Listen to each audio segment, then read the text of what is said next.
On a parlé tout à l'heure du cresson. Eh bien, le cresson sauvage est une plante aussi endémique de la Réunion et je connais un spécialiste au Tevla, à l'ouest de la Réunion, c'est Jean Daniel.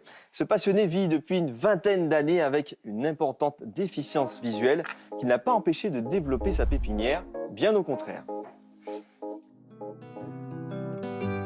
Je m'appelle Jean-Daniel Lépinay, j'ai 49 ans, je suis pépiniériste. Je fais ce métier-là depuis 25 ans déjà, donc un métier de passion. Je suis issu d'une famille d'agriculteurs. Mon père faisait de la canne à sucre, surtout du uranium. Ma grand-mère aussi était dans les plantes, et amoureuse de son jardin, ses fleurs, etc. C'était, je dirais, un virus familial pour nous.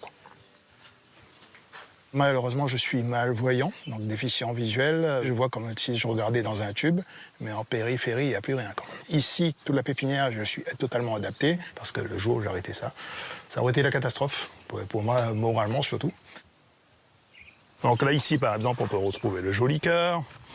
Le joli cœur qui est reconnu pour la pharmacopée. Le joli cœur, c'est parce que son fruit maturité, il a exactement la forme d'un petit cœur, très décoratif. Donc on dirait même un petit bijou dans un coffret, quoi.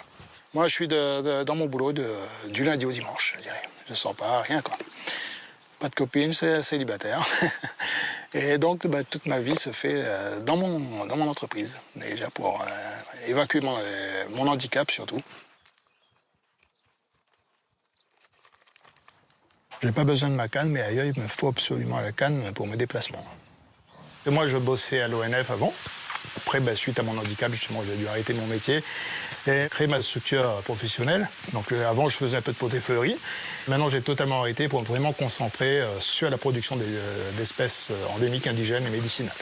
Si on n'intervient pas pour sauver ça, c'est un patrimoine qui va disparaître pour le monde entier. Et depuis que j'ai commencé à perdre la vue, j'ai appris à reconnaître, développer tous les autres sens d'ailleurs, les sensoriels. Et c'est là que je me suis dit, pourquoi pas transmettre ça aux autres aussi malvoyants comme moi, donc aux déficients visuels. Bonjour, monsieur. Bonjour et bienvenue à vous. Ça va?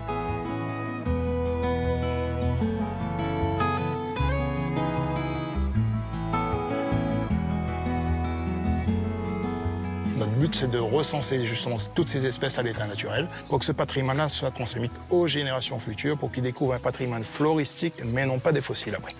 Donc c'est que là, je permets de vous accueillir aujourd'hui avec un parcours bien adapté, totalement aménagé, avec les accès, les bandes blanches, tout en bordure, etc.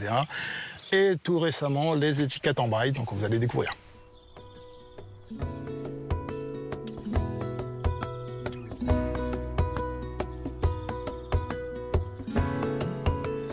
Et donc ici, on a le bois d'ortie, qu'on appelle aussi la plante électrique. On reçoit carrément des charges électriques en touchant. Ah ouais, c'est vrai? Exactement. Donc ça me permet de me ressourcer, de retrouver, d'oublier tous les soucis du quotidien, etc. D'être en contact avec la nature, avec les plantes, entendre les oiseaux chanter, etc. Donc ça m'aide énormément, énormément. Et là, bien souvent, il faut leur parler aux plantes. Donc, quand on arrive le matin, on dit pourquoi tu ne pousses pas ou quoi que ce soit. Donc, pourquoi tu fais cette tête-là? Moi, je suis content de rencontrer des gens comme ça.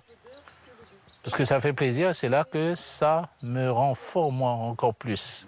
C'est là qu'il faut montrer aux gens qu'on en est capable. Montrer qu'on a l'intelligence dans ses mains, dans tous ses sens.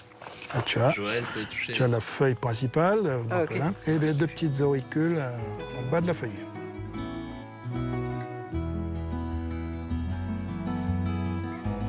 J'ai toujours bossé tout seul.